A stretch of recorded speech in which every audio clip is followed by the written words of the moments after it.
దేవుని పోలిక. ఆదాము దేవుని కుమారుడు కాబట్టి ఆదాము దగ్గరికి వెళ్ళాడు. కానీ ప్రియమైన దేవుని బిడ్డారా, ఆదాము స్థల మీద చోటు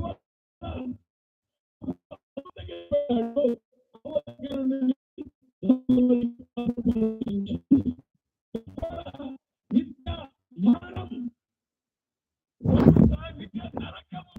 అర్థమైంది. లోకములో చూడాలి.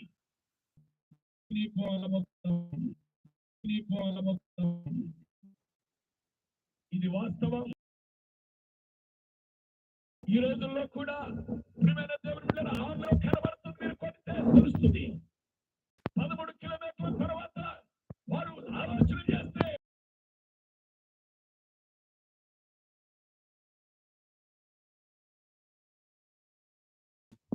వారు కూడా ఒప్పుకున్న సత్యం ఏంటంటే భూమి క్రింద పాతాళం ఉంది, భూమి క్రింద నరకం ఉంది. మానవుని జీవితం మరణంతో అంతము కాదు, అప్పుడే అసలైన జీవితం ప్రారంభమవుతుంది. 1956 సంవత్సరం అమెరికా దేశంలో చికాగో పట్టణంలో ఒక సన్నివేశం జరిగింది. ఒక గుండె స్పెషలిస్ట్ డాక్టర్ దగ్గరికి, డాక్టర్ రేమండ్ మూడీ అనబడే డాక్టర్ దగ్గరికి ఒక పేషెంట్ తీసుకురాబడ్డాడు. అప్పటికే ఆయనకు గుండెపోటు వచ్చింది. ఆ ఇంటి వారు ఆయనను పట్టుకుని చనిపోయాడు. కానీ హాస్పిటల్ వచ్చిన తరువాత డాక్టర్ని ప్రాధాన్యపడుతున్నారు తన తల్లిదండ్రులు. అయ్యా, ఏదో ఒకటి చేసి మా బిడ్డను మీరు బ్రతికించండి అని ఆలోచన చేయగా 8 నిమిషాల తరువాత తిరిగి 8 నిమిషాల తర్వాత బ్రతికిన ఆ వ్యక్తిని చూసి డాక్టర్ గారికి ఆలోచన వచ్చింది. అసలు 8 నిమిషాలు వీడు ఎక్కడున్నాడు, వీడికి ఏమైనా గుర్తుంటుందా, ఏమైనా తెలుస్తుందా అని అతన్ని లేపి కూర్చోబెట్టి అడుగుతున్నాడు. నువ్వు ఇక్కడికి రాకముందే చనిపోయావు. మెడికల్ భాషలో నీ నాడి ఆగిపోయింది, నీ పల్స్ డౌన్ అయిపోయాయి, నీ గుండె కొట్టుకుంటూ ఆగిపోయింది. నాకంతా తెలుసు, నువ్వు చచ్చిపోయావు.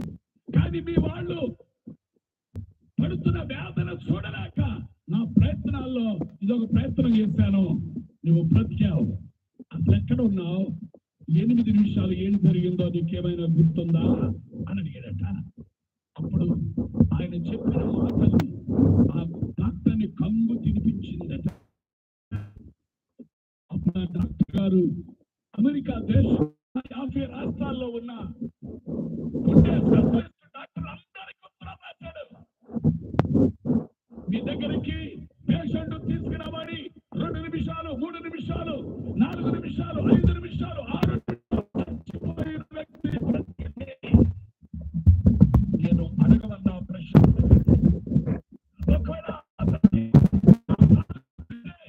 నాకు పంపండి. ఇది 1956 సంవత్సరంలో నేను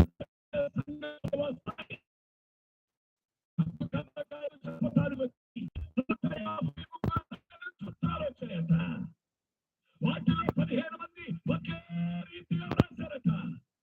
ఒకే రీతిగా వ్రాసి పంపించారు. ఏమన్నారో తెలుసా? ఇదిగో మేము చనిపోయినప్పుడు ఎవరో మమ్మల్ని కుదిపినట్లుగా ఉంది. మా శరీరంలో నుంచి ఆత్మ బయటకు వచ్చేసి మా శరీరాలు మేము చూసుకుంటున్నాం.